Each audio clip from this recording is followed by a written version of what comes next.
You're listening to the Touchdown Under podcast with Jack, Emilien, Anthony, and Ruth.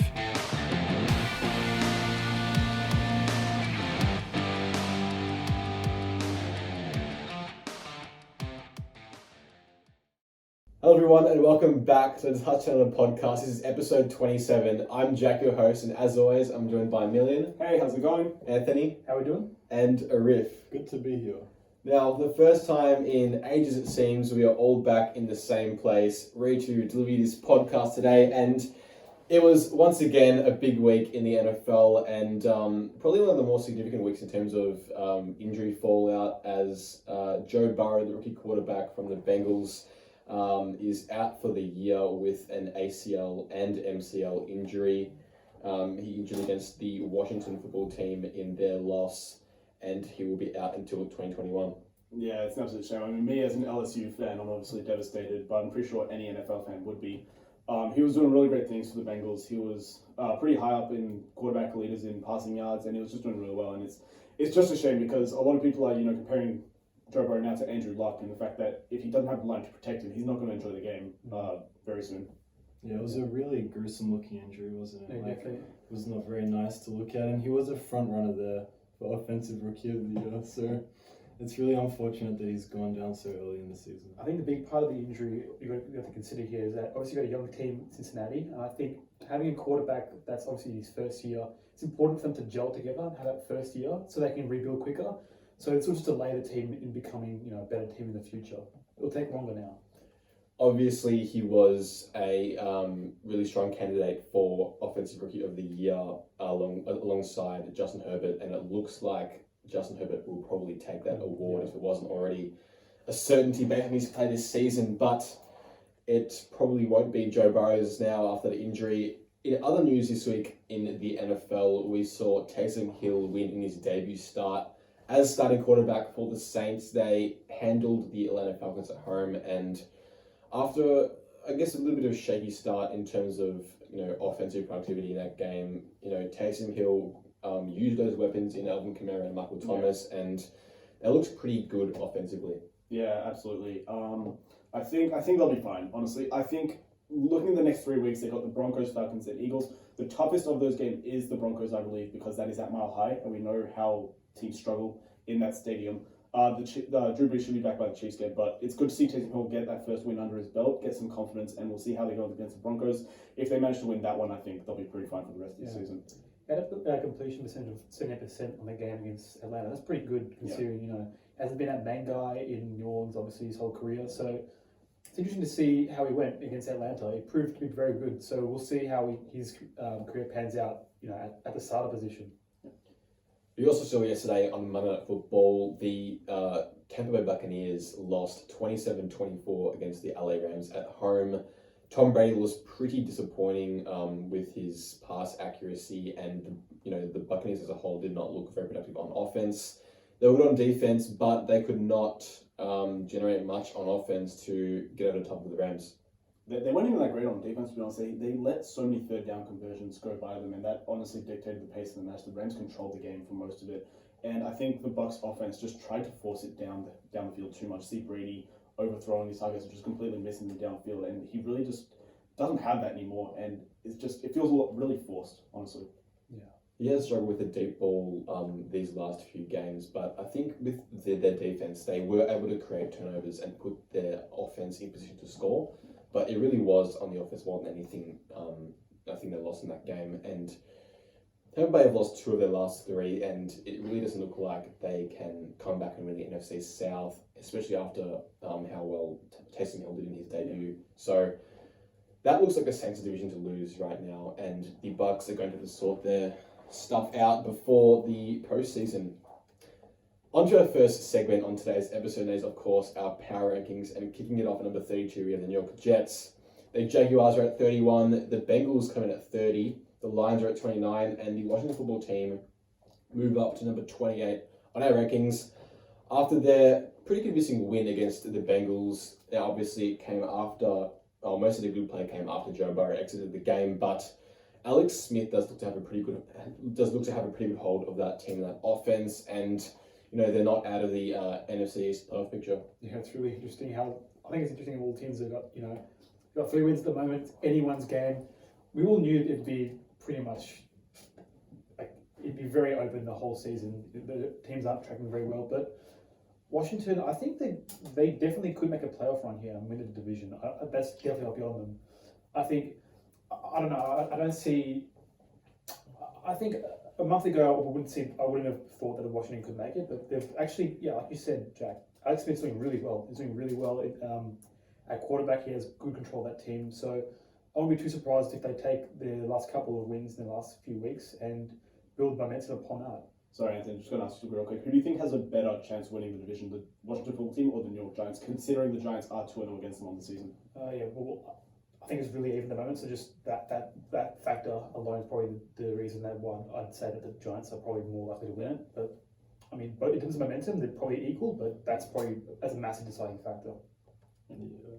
I mean, Washington is really, I guess, in a good position because they have a really strong defense, I reckon. Yeah. Their defensive line in particular. And Chase Young missed a couple of games in the middle of that season. Now that he's back, you can just see how well players like him and Montez Sweat and those kind of players work together. Yeah. So I think, although you did mention that 2-0 head-to-head record that the Giants have over them, if somehow they can get a few games going, maybe beat some better teams, give teams like the Seahawks a run for their money, you never know what could happen. Yeah. Well, it is a good point that you raise because after missing those games, Chase Young has kind of reintegrated himself back in that defense since that injury, and he did make that massive play on Burrow near the goal line where he forced the fumble to really sway the momentum of that game. So they do have a good defense, and we know Alex Smith isn't going to be a lot more than a game manager, but as long as he can be better than guys like Dwayne Haskins and guys before him who really struggled at quarterback for Washington, then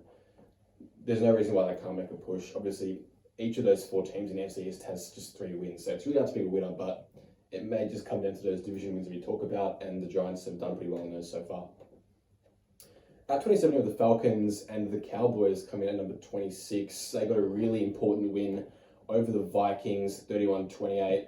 Not many people expected them to win that game, and as we talk about it's massive in the context of that division. As with Dalton returning, Dallas still looks pretty decent on offense. Obviously, their defense is shaky, but as long as Dalton can find those guys on offense like CeeDee Lamb with a great catch, Murray Cooper, Ezekiel Elliott out of the backfield, they're also a threat for that division.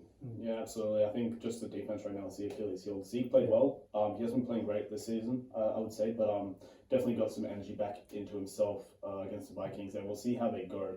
They don't have too hard a schedule. They've got a lot of division games left, and I think those are really going to be really important. They face each of their division rivals once more. And then the last 2 weeks they got the Eagles and Giants. Those are going to be the deciding factors, because I honestly believe that the NFC East is a 2-win race right now. One team just needs to get 2 wins, and I honestly think that that'll be enough to put them over the rest. Yeah, definitely. I think for the Cowboys at the moment, as you said, definitely the Achilles heel of the team is their defense. But I reckon, given the NFC East, there's it's wide open. You probably don't need a winning record to win this division at the moment. So I think the Cowboys can definitely win a division just relying on their offense. Usually you need obviously a balanced team, but this is probably a season for Dallas. They can say, well, our defense is basically hopeless, but our offense can definitely carry us into the playoffs and win the division. Yeah. So things are looking pretty good for them at the moment, considering that they're 4 and 7. 3-7. So 3-7, yeah.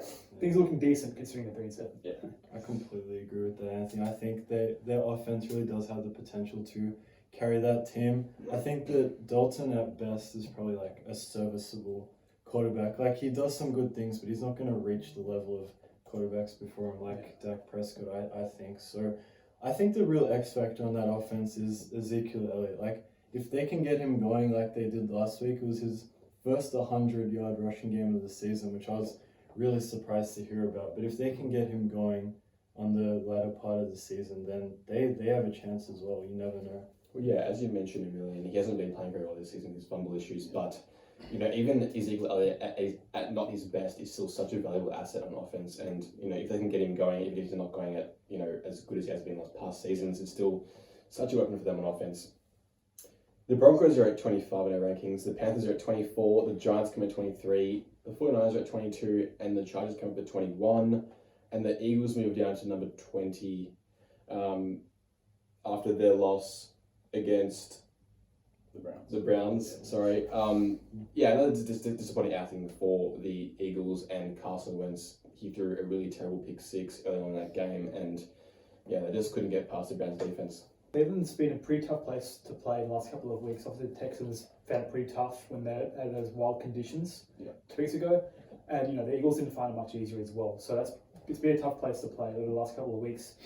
I think for the Eagles, 2 weeks ago they were definitely I think they were clear front runner to win the NFC East, even though that division's, I said it like 3 times already this episode, because that division's so poor. But the Eagles, they probably need to reassess themselves. I think they're a better team than performing at the moment. Carson Wentz probably needs to step up a little bit more than he is at the moment. Yeah, speaking of Carson Wentz, what do you guys kind of hold responsible for his decline this season? He's been a really bad quarterback this season. Do you guys blame just him not being able to perform, or do you guys blame more on the coaching stuff and all that? We've seen that ever since Frank Reich left the Eagles, Carson Wentz hasn't played as well as he did with Reich. Or do we blame Doug Peterson? What do we reckon? Yeah, I know a lot of Eagles fans have been clamoring for a change in play calling from Doug Peterson to someone else, because it just hasn't been working for Wentz and an offense.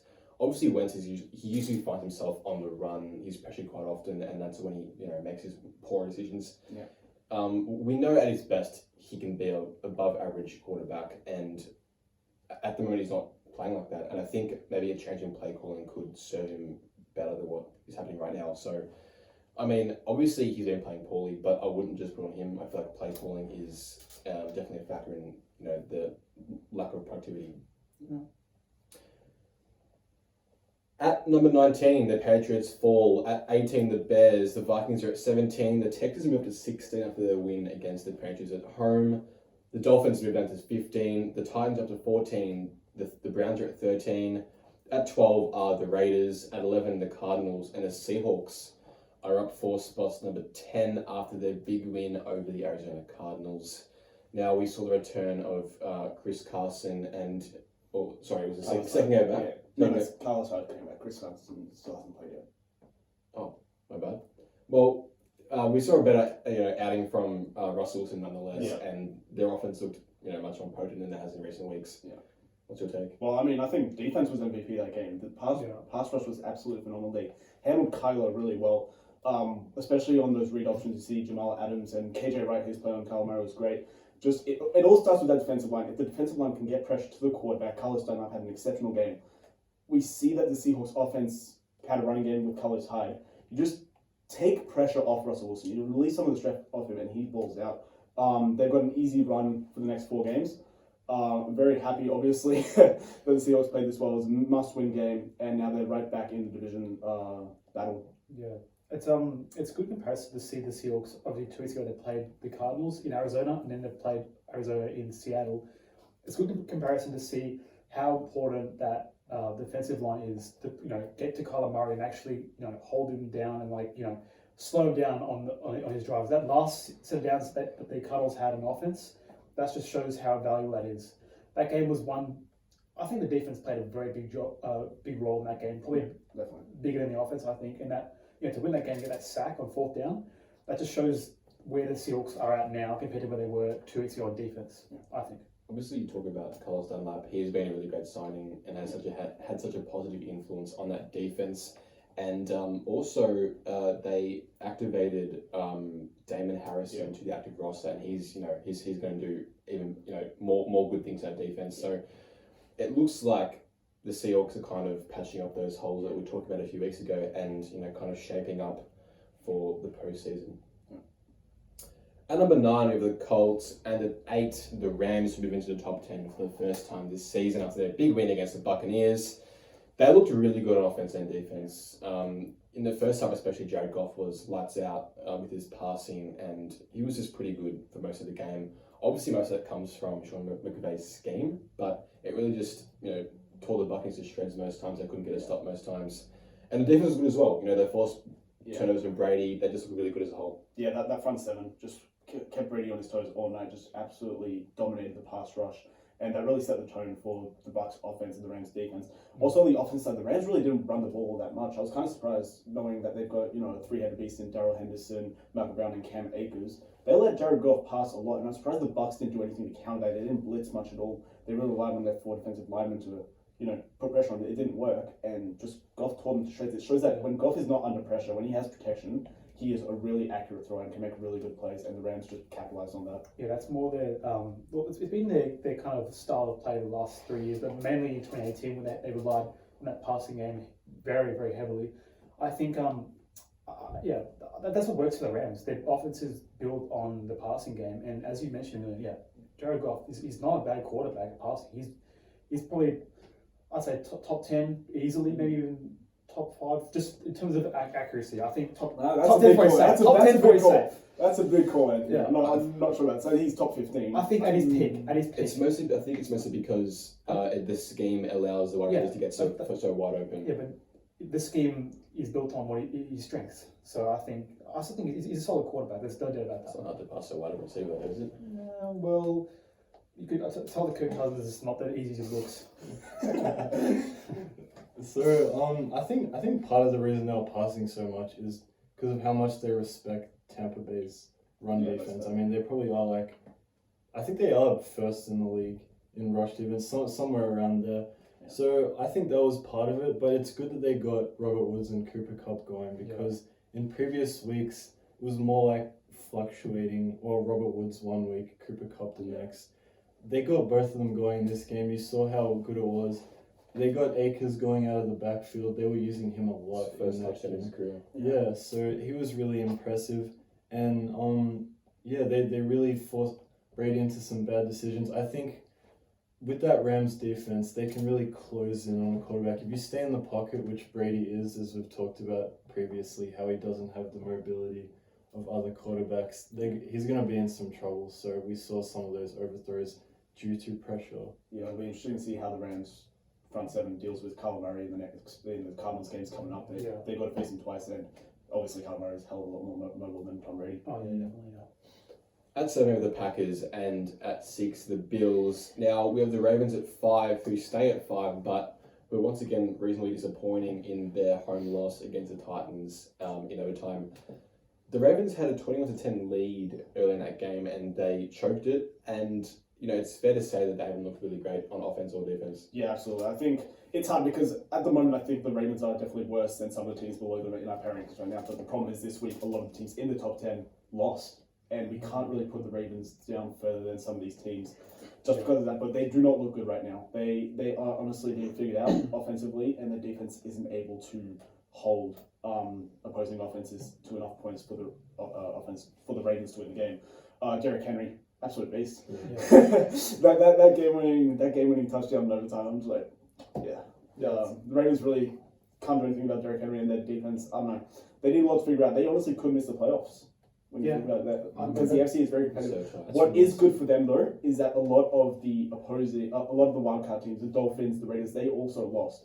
So if those teams had won, the Ravens would look less and less like a wildcard team. But the fact that the Raiders and Dolphins both lost is also a good indicator that they can definitely still make the playoffs as well. Yeah, well, it's basically confirmed at this point. They probably can't win the division. It's very unlikely now. They got the 6-4, the Steelers are 10-0. They need to obviously get a better record than the Steelers. It's not likely considering the Steelers, their schedule. So I think Baltimore fans, I reckon they'd be quite nervous just with how their team's tracking, because obviously if you look at the last 3 years, they're a very good team. Like they're getting a bit of a purple patch at the moment, but they're a good team overall in the scheme of things. So they'd be kind of worried that they're missing the playoff window and it's potentially closing. But this game against the Steelers that are coming up this week, that's big for them, very big. It's tough for them. Yeah, it's tough, definitely tough. Our top 4 remains the same this week once again, with the Buccaneers at 4 despite their loss. The Saints are at 3, the Steelers at 2, and the Chiefs are at 1. They are our power rankings going into week 12 of the NFL season. On to my next segment today, and that is Anthony's Q&A back this week. And our first question for you, Anthony, is who do you think will get the number 1 seed in each conference? Well, I think in the AFC, like I was mentioning before, but the Steelers, I think they'll most definitely win the conference here. Their schedule is this season, like I mentioned it about a month ago, about whether or not they're an overrated 6-0 team. Now they're 10-0, and they're on 6 games to close the season. look just as easy as the first 6 games they've got. You know, the Bengals, Browns, Washington. The hardest team there is probably the Bills at the moment. So they could go 16-0. That is not beyond them at all. Yeah. It's you'd feel like there would be they'd maybe fall short one game, but that doesn't look like it will happen. But you know, also in the NFC, I think probably the Saints at the moment. I think they'll win it. It's probably an easy choice just to go with the number 1 seed at the moment, but the Saints look to be they're in good form. They got a relatively tough run home. The Seahawks are right behind them. If it's not the Saints to get the number 1 seed, it's the Seahawks. They also have an easy schedule, but you know, having Taysom Hill performing well at quarterback and having Drew Brees as a backup, that's a luxury to have that kind of flexibility at quarterback. So they're looking great at the moment. All right. Second question for you, Anthony. Who is the front runner for Defensive Player of the Year right now? Yeah, I had to think about this. I think TJ Watt he's probably the one that's, you know, is likely to win Defensive Player of the Year. He's playing, obviously that Steelers defense is playing really well, and that's contributed to them being 10-0. And I think he's obviously a very big part of that. He's had 9 sacks in the season, so we're obviously week 12 coming this week, so that's pretty good. He should end up with maybe 15 in the season at this rate, which is obviously that's obviously the better end of the pass rushes stats for, you know, each season. So yeah, he's looking really good. And again, the Steelers aren't playing very good. They're playing many hard teams coming up, all of them with pretty bad offensive lines. So he should do even better than he's tracking at the moment. Yeah. All right. So your final question this week, Anthony, is: can Kyler Murray win the MVP? I think he can. If the question if he can, can he? I think he can. I don't think he will, but I think he definitely can, because obviously that Cardinals team as a whole, mainly the offense, has completely changed from previous years. They've you know, their offense is clicking. They're playing really well, and Kyler Murray's ability to extend a play like Lamar Jackson has in the previous years, that's a factor that, you know, that will make him they'll be able to take him to the MVP candidate position, because we've heard around the NFL the last couple of weeks. Lamar Jackson in his MVP year, he had similar. Kyler Murray's tracking even better than he was when Lamar Jackson won it. So if you're looking at that, there's every reason Kyler Murray can win the MVP. I just wanted to mention, Anthony, about that. I think as a player, yeah, he can win it, but it has come out that he does have a sprained AC joint with his throwing arm. So it's going to be interesting to see how that affects him in the coming weeks, because we saw in the game against the Seahawks, Kingsbury was reluctant to let Kyler Murray run the ball. So it'll be interesting to see how it goes and if that affects his ranking in the MVP race. Yeah, definitely. It should be. Well, if you can keep on getting wins, then it should be fine. But it is definitely a point of concern at the moment, yeah. There's Anthony's Q&A for episode 27. Now we're going to move on to multi-madness this week, and we need to win. Yeah, different week, same result. Unfortunately, it was a loss last week, but 5 more leagues this week, and we're going to kick it off with Pittsburgh to beat Baltimore on Thanksgiving at Heinz Field. Pittsburgh have been fantastic this season, and as we talked about, Baltimore are in a bit of a hole right now. They're in some bad form, and it doesn't look like they're going to be able to, at least I don't think they're going to be able to go Heinz Field and win the game. No, they've got Mark Ingram and J.K. Dobbins on the COVID list. They're not playing that game. Yeah. That's just going to make it even harder. I don't trust Lamar Jackson to throw for an entire game and win the game for them, especially against Pittsburgh. I don't see the Ravens winning this one, to be honest. Yeah, that's massive. Yeah, the Mark Ingram and J.K. Dobbins coming out, that's huge for this game. Yep, Steelers should definitely win this one. Surely this leg is successful. Mm-hmm. Our second leg is the New York Giants to beat Cincinnati at Paul Brown Stadium. Now, it is an away game for the Giants, but obviously Joe Burrow is not going to be playing, and I feel like the Giants are, have some really good momentum right now. They have belief that they can win the division. It is very open, and I feel like Daniel Jones is just coming to some good form right now, and against the Bengals defense, there is definitely an opportunity for him to exploit them and get a win on the road. Yeah, even on the other side of that, we got like the Giants defense, whoever the Bengals start at quarterback, whether it be Ryan Finley or someone else, they're going to be pressuring him all game, forcing him into some bad decisions. So this could potentially, in my opinion, be a shutout or a game where Cincinnati only scores 3 points. So we'll see how it goes.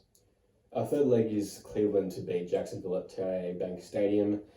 Now, Cleveland have been playing really well defensively the last couple of weeks, and coming up against Jacksonville, I feel like the defense has another chance to really suffocate them. Yeah, I honestly, I think this is probably our safest leg of the week, and I know Anthony disagrees with me, but I would honestly put a lot of money on Cleveland Twins. I can't see them losing this one. They've been really strong since Nick Chubb's back. Anthony, what do you think? See, I think okay. Well, Anthony's from his mother's life. I have to kind of start at this point before I get to my main point here. I think the Browns are obviously tracking really well. It's a game. It's been played in Jacksonville, right? Yeah. Correct. So obviously that team's in good form. There's no reason just like for them to say they'll lose this one against Jacksonville, who they've only had one win for the season. The only reason like I can give for why I think the Browns would lose is just got that feeling. Just have that feeling. There's no analysis there. I'm sorry, but I just have that feeling. We should be straight losses to the Jags. You think they're going to win this one? I have that. Well, you clearly do because you're swaying mother's life. Anyway, the majority of us think Cleveland will win, so that is our third leg of the six multi. Our fourth leg is the LA Rams to continue their good form and beat San Francisco at SoFi Stadium. The 49ers are coming off a bye, but as you know, they're pretty depleted right now, and their season is, well, they want to make the playoffs this season, so they're kind of regrouping and retooling for next year. The Rams, on the other hand, are in very good form, and at 7-3, they're looking to keep on winning, and at home, that looks a pretty sure bet. I agree. Nothing else to say. Brilliant. Our last leg is Seattle to beat Philadelphia at Lincoln Financial Field. Obviously, as you guys tell me, Seattle have had pretty good fortune against Philadelphia in Philadelphia, and obviously the Eagles are in pretty bad form, and the Seahawks are just kind of starting to gain some momentum with their last win. Yeah, they should have Chris Carson back as well for that game. That's going to be absolutely incredible. They're really strong at running back right now. Now that they've got their full roster, Bryce Garber is up, but that's not going to be much of a factor. Chris Carson, Carlos Hyde, DJ Dallas, Travis Homer, they're fine, honestly. Yeah. They are our 5 picks for this week, so hopefully we can get a win back on the board. Yes, we need it. On to our next segment, and that is Emilien's team to watch. Emilien? All right, thanks, Jack. Last week I had the Tennessee Titans as my team to watch, and they actually beat the Ravens out on the road. Huge win for them. They're back now in contention for the AFC South. It's going to be a really interesting battle between them and the Colts. Now they do face them this week. That's going to be a very, very entertaining game and a crucial one for the season. My team to watch this week is your team, Jack. It is the Chicago Bears. They are going to take on the Packers at Lambeau. It's going to be a very important game. They have not looked good recently. They've lost 4 in a row, one of which was against the Vikings. That was a crucial game on Monday Night Football. The offense, play calling wise, is atrocious. Honestly, it's really hard to understand why they're operating so bad because they do have talent there. Allen Robinson is absolutely unstoppable in a lot of games. And Nick Foles, well, he's out now. We'll see how Trubisky goes. But Allen Robinson is obviously the go-to guy. He's a top-tier wide receiver in the league, in my opinion. Good news for the Bears. The Packers lost against the Colts. Therefore, the Bears can still win the division, and this game is crucial. They must beat the Packers. Then they'll be 1 win away from leading the division there. They do face them again in Week 17, I believe. And obviously, that's going to be just as important. But Chicago Bears, if you want to win the division, you must win this week. The Bears have lost 17 of the last 20 against Green Bay, and at Lambeau they have not had much fortune there. But as you mentioned, Trubisky is likely to start at quarterback with Nick Foles out injured. Trubisky had his own injury, he had a shoulder injury a few weeks ago, but he looks to have covered after his past bye week. So it is Trubisky season once again for the Bears. How do you feel about that? I mean, honestly, it's probably a decent time for a change. 4 straight losses with Foles. I mean, it's pretty clear that neither quarterbacks, are the guys for this team because if you put a proper quarterback in this offense, this team is near unstoppable with the defense they have. And it's just unfortunate because you saw in 2018 with Trubisky playing average how good they were. Yeah. So imagine a decent quarterback like Deshaun Watson or even Zach Wilson in 2021 draft class. Anyway, talking about Trubisky, and I feel like it's a welcome change right now for Bears fans, and we'll see whether his mobility is able to, positively impact the offense and give him a chance to win. Yeah, that's it. On to TD's game of the week for Week 12, and we have selected the Tampa Bay Buccaneers, who are at 7-4, who are hosting the Kansas City Chiefs at 9-1 as our game of the week.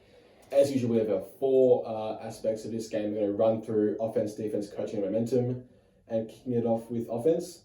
It is me. I have better offense. And had the Buccaneers played better offensively against Rams, it would have been hard to call. But it's obviously the Chiefs right now. Brady and the Bucs, as I said, they look completely out of sync, throwing the ball downfield, forcing it too much, and just wasn't fun to watch at all.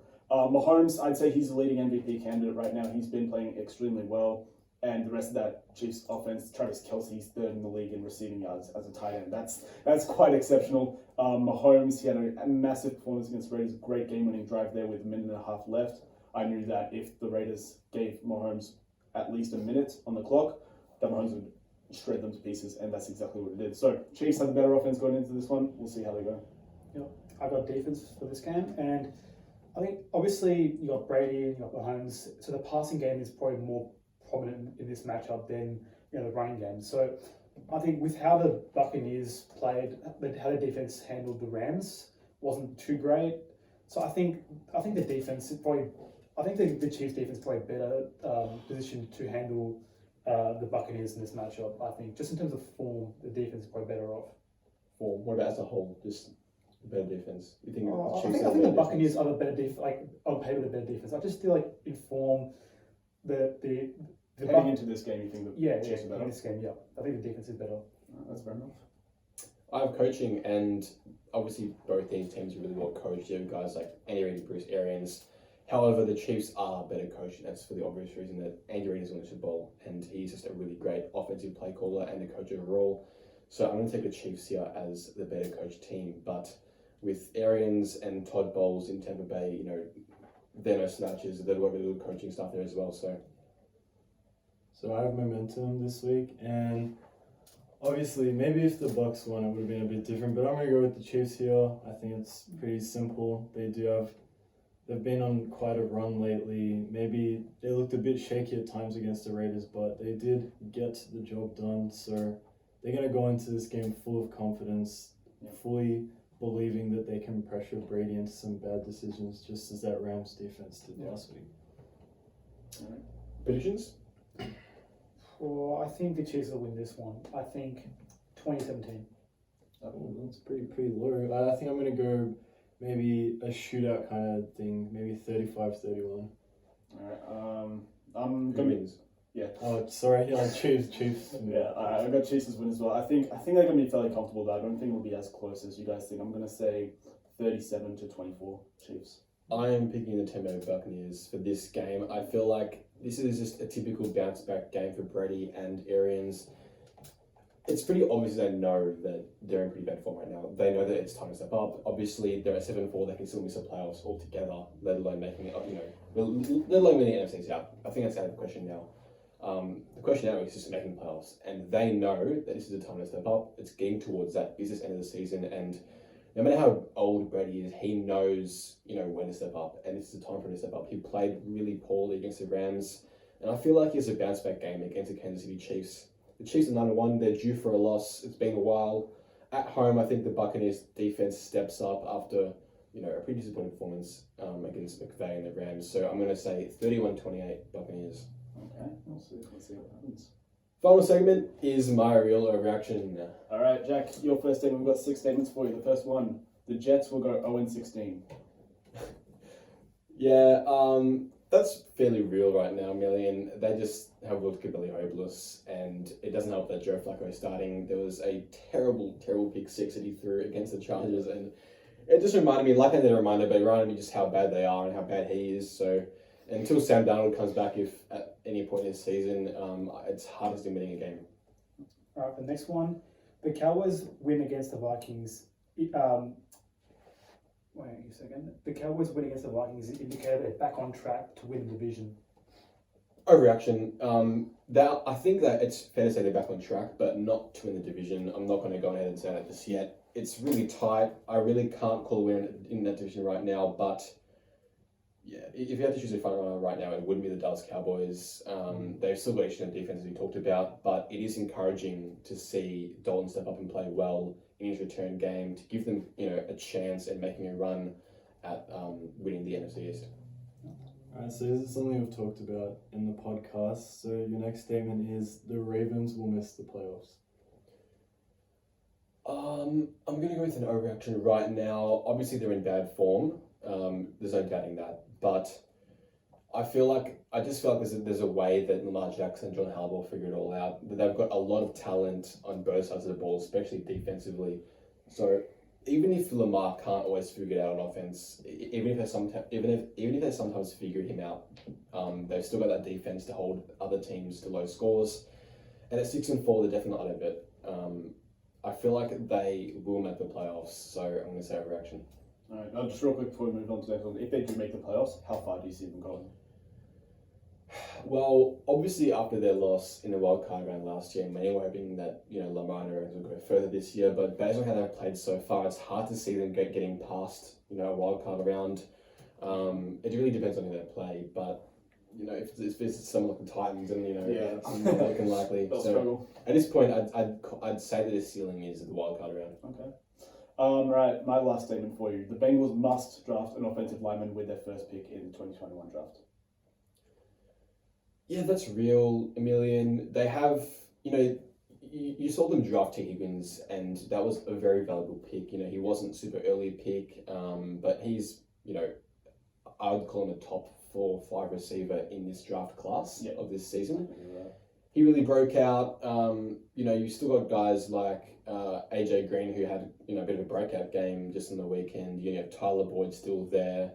Even John Ross. You got Joe Mixon in the backfield. They've got weapons on offense. I don't think the skill positions are something they need to address. It's more about the offensive line and protecting Joe Burrow for reasons as we saw last weekend. Their defense isn't. I feel like it's not terrible. Like they've got obviously they lost Dunlap, but there are still guys, along that defensive line who are able to get to the quarterback. So I feel like offensive line is a priority, and that should be what they address first off. All right, for my last statement, this week against the Bears is a must-win for the Packers. Overreaction, Anthony. The Packers are in a pretty good spot. Obviously, it would not be ideal for the Packers to lose at home against the Bears of all teams. Obviously, they're a rival, and the Bears have been playing pretty poor this last month. So, you have to think that if they lost, the alarm bells would kind of start to ring around the league and nationally. But I don't think it's a must-win. It'd be bad, but I don't think it's a must-win. Like, if they lose and they go to 7-5, I believe, in the season, it wouldn't be the end of the world. They've still got some reasonably winnable games coming up, so no, I wouldn't call it a must-win game. Alright, so for your last statement for this segment and episode, a win against the Buccaneers will solidify the Chiefs as the best team in the NFL. I'm going to say overreaction because they already are the best team in the NFL. I don't think they need another win to solidify that. So you think there's no debate between them and the Steelers right now?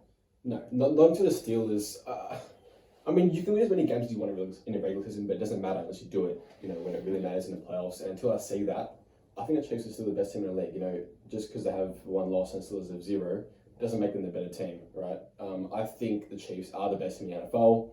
They do not need a win against the Buccaneers to solidify that. If they lose, then, okay, like I said, I think they're due for a loss just to kind of wake them up a bit. But, they're coming up against the Buccaneers team who are, looking to bounce back anyway. So I would not be surprised if they lost, and I would not be, calling them the second best team if they lost. So, a reaction, I still think they're the best team in the league. All right. That's that, and that is episode 27 wrapped up for the TDU podcast. We hope you enjoyed listening this week. As always, if you haven't already, go and check us out on Instagram. It is at touch.down.under. We post all of our podcast and non-podcast content there, so go check it out. We're also on Twitter at the TDU Podcast, and we upload our podcasts to YouTube, Spotify, and Apple Podcasts at TouchDownUnder. Thank you guys for watching this week, and we will see you next week. See ya.